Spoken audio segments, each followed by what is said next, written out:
யானையும் பாலமும் ஒரு மிகப்பெரிய காட்டுல ஒரு பெரிய யானை வாழ்ந்துகிட்டு வந்துச்சு. அந்த யானையோட உருவத்த பார்த்து அந்த காட்டுல வாழ்ந்துகிட்டு வந்த மிருகங்கள் எல்லாம் ரொம்ப பயந்துச்சுங்க. யானை வர்ற பக்கம் கூட போக பயந்துச்சுங்க. அந்த மிருகங்கள் தங்களோட குழந்தைகளுக்கு யானை ஒரு பெரிய அரக்கன்னு கதை சொல்லி யானை இருக்கிற பக்கமே போக விடாம செஞ்சுச்சுங்க. இதை எதுவுமே கண்டுக்காத யானை தன்னோட வாழ்க்கைய நிம்மதியா வாழ்ந்துச்சு. இருந்தாலும் குட்டி குட்டி மிருகங்கள் தன்னை அரக்கனா பார்த்து ஓடி ஒளியறத பார்த்து ரொம்ப வருத்தப்பட்டுச்சு. தன்னோட பழகாம தன்னை பத்தி எதுவுமே தெரியாம தன்னை எல்லாரும் உதாசீனப்படுத்துறது யானைக்கு வருத்தத்தை கொடுத்துச்சு. இருந்தாலும் தைரியசாலியான யானை அதோட வாழ்க்கைய வாழ ஆரம்பிச்சிச்சு. ஒரு நாள் காட்டுக்குள்ள பெரிய மழை பெஞ்சு திடீர்னு வெள்ளம் வர ஆரம்பிச்சிச்சு. குட்டி குட்டி மிருகங்கள் வாழுற இடத்த சுத்தி பெரிய ஆறு மாதிரி தண்ணி ஓட ஆரம்பிச்சிச்சு. அதனால தீவுல மாட்டிக்கிட்ட மாதிரி எல்லா மிருகங்களும் உள்ளே மாட்டிக்கிடுச்சுங்க.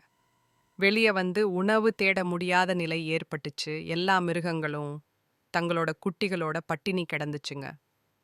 அப்ப அந்த பக்கம் வந்த யானை இதெல்லாம் பார்த்துச்சு.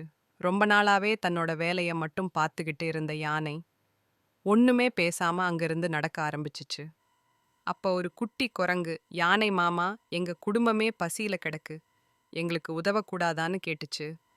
அதை பார்த்து சிரிச்ச யானை, நான் தான் அரக்கன் மாதிரி இருக்கேனே, என்ன பார்த்தா பயமா இல்லையா உங்களுக்குன்னு கேட்டுச்சு. அப்ப அந்த குட்டி குரங்கு சொல்லுச்சு, எங்க அப்பா அம்மா உங்க உருவத்தை பார்த்து எங்களுக்கு எதுவும் ஆபத்து வந்துடக்கூடாதுன்னு அப்படி சொல்லி வளர்த்தாங்க. ஆனா ஒருத்தரோட உருவத்தை வச்சு அவங்களோட குணத்தை எடை போடக்கூடாதுன்னு சொல்லியிருக்காங்க. உண்டாலோட அமைதியான வாழ்க்கை முறையை பார்த்த எனக்கு நீங்க ஆபத்தானவர்னு தோணலேன்னு சொல்லுச்சு. முதல் முறையா ஒரு குட்டி மிருகம் தன்கிட்ட பேசுறதும் யானைக்கு ரொம்ப சந்தோஷம் வந்துடுச்சு. உடனே தன்னோட துதிக்கைய தண்ணிக்கு மேல வச்சுச்சு. உடனே அந்த குட்டி குரங்கு அது மேல ஏறி வெளியே வந்துடுச்சு. உடனே எல்லா மிருகங்களும் யானையோட துதிக்கையில ஏறி அந்த இடத்துல இருந்து வெளியே வந்துடுச்சுங்க. அன்னையிலிருந்து யானையையும் தங்கள ஒருத்தரா நினைச்சு பழக ஆரம்பிச்சுச்சுங்க. அந்த குட்டி மிருகங்கள் தங்களோட குழந்தைகளையும் அந்த யானையோட விளையாட அனுமதிச்சுச்சுங்க.